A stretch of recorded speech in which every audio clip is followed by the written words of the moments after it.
سپاس بۆخوا دووبارە کە ئەم پرۆسەیە لە ساڵی 2017 ئەمە ناوی هەموو کوردستانمان تۆمار کرد بۆ ئەوانەی کە بەنیاز بوون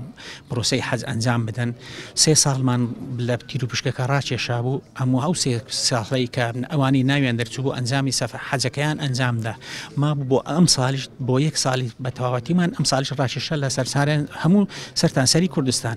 و ژمارەی حاجیانی هەرێمی کوردستان 4880 کەسە وەک هەرچەندە هەتا ئێستا ئەم ژمارەیە بە دیاریکراوی بە وێنەی ڕسمی لە بۆمان نەهاتووە بەڵام بە تەخمین ئەوەندەیە.